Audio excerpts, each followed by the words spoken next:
안녕하십니까. 현장 중심 보상TV 박재병입니다. 오늘은 도시정비법상 주택 재개발 정비 사업과 관련해서 이제 분양 신청을 하지 않은 사람들은 이제 현금 청산자가 되는데요. 이 현금 청산자들에 대해서 어떤 절차를 거쳐서 현금 청산을 하여야 하는가에 대해서 2015년도 대법원 판결로 많은 혼란이 있었습니다.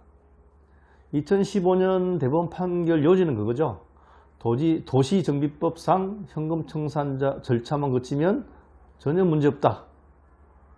그래서 여기서 가장 큰 문제되는 게 공익사업법, 일명 토지보상법에서는 주민추천이라는 게 있거든요. 주민추천 감정평가사가 있거든요.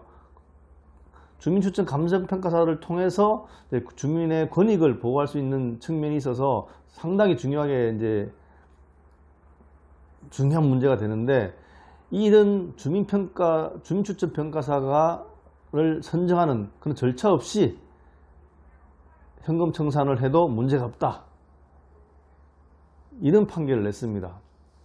그게 제가 봤을 때 그게 가장 큰 문제였는데, 이렇다 보니까 이제 비판이 많으니까 이제 2018년경에 도시정비법 시행령을 바꿔서 현금 청산할 때는 공익사업법에 따른 감정평가사 추천 등의 절차를 거쳐라, 이렇게 나왔어요. 그 판결이 나오고 시행령에 이제 그런 규정이 들어가다 보니까 또 혼란이 있었죠. 이거는 어떤 재개발에서는 이건 우리한테 해당되지 않는 규정이기 때문에 우리는 2015년 판결에 따라서 현금 청산을 하겠다, 이렇게 나온 거죠. 결국은 뭡니까? 현금 청산자들의 권익을 대변할 수 있는 주민추천 감정평가사를 선정하지 않고 진행하겠다. 이게 요거거든요. 이렇게 되다 보니까 이제 혼란이 있었어요. 그래서 최근에 이제 사례를 보면 지방에 울산 광역시 지방토지수용위원회에서 이런 사례를 다루었어요. 그러니까 지방토지수용회도 답답하거든. 어떤 결정을 딱 못 내겠는 거죠. 그래서 결국 울산 광역시 지방토지수용위원회에서는 국토교통부에다 유권 해석을 요청했어요. 이럴 경우 어떻게 해야 되느냐? 이렇게 하니까 이제 국토교통부에서는 이 울산 광역시 지방토지수용위원회에서 의뢰한 이런 경우에는 신법에 따라서 주민추천 감정평가 등 성실한 협의를 거쳐야만이 된다.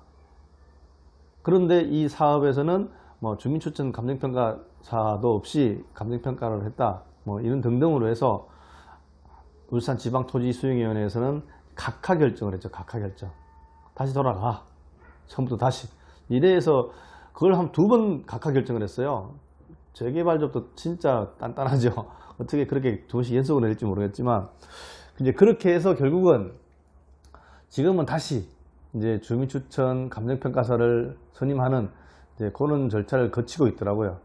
그래서 중요한 거는 그렇죠. 2015년 판례에서는 이제 주민추천 감정평가사를 선임하지 않아도 된다.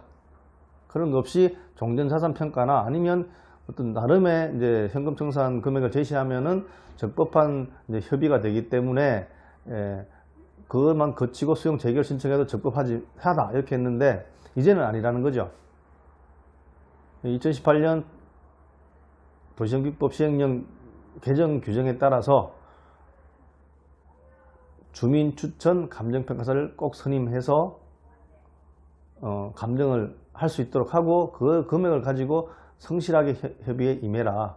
그래야만이 이제 적법한 수용 재결을 신청할 수 있다, 이렇게 된 겁니다.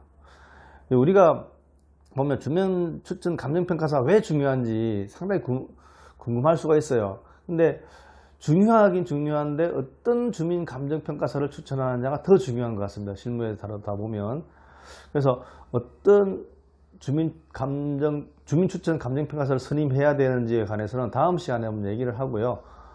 오늘은 가장 중요한 것은 도시정비법상 주택 재개발 정비 사업에 있어서 이제 보상 현금 청산 협의를 할 경우에는 바뀐 법에 따라서 대부분의 지역의 경우에 주민추천 감정평가사를 추천할 수 있는 기회를 주고 추천이 되면 그를 포함한 3인이 이제 감정평가를 한 그 금액을 가지고 보상협의를 해야 된다.